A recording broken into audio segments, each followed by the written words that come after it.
Në katedralen Gjallja e Krishtit në Korçë u mbajt këtë fundjavë ceremonia solemne e fronizimit të mitropolitit të ri të Korçës, Herësisë së tij Anastasit. I pranishëm në ceremoni fort lumturia e tij kryepiskupi i Tiranës, Durrësit dhe gjithë Shqipërisë Ioani, e cilësoi këtë ditë si një ditë të madhe gëzimi dhe bekimi për mitropolinë e Korçës dhe gjithë kishën ortodokse.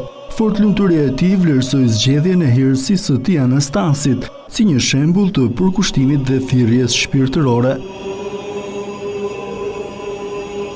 Herësi, Korça është kryeqyteti kulturor i Shqipërisë, djep i arsimit kombëtar dhe qendër e rezistencës shpirtërore, ku lindi rilindja kombëtare dhe u hap shkolla e parashqipe.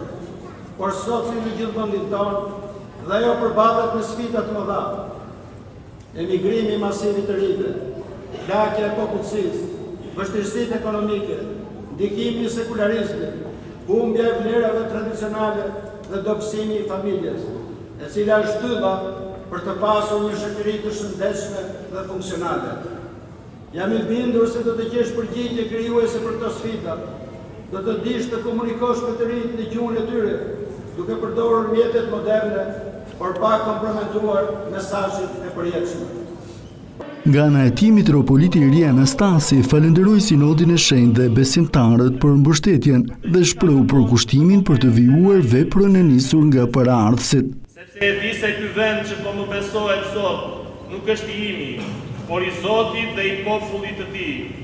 Lavdëroj Trininë e shenjtë, Atin, Birin dhe Shpirtin e shenjtë, që në çdo kohë i ka dhënë jetësime, drejtim dhe kuptim.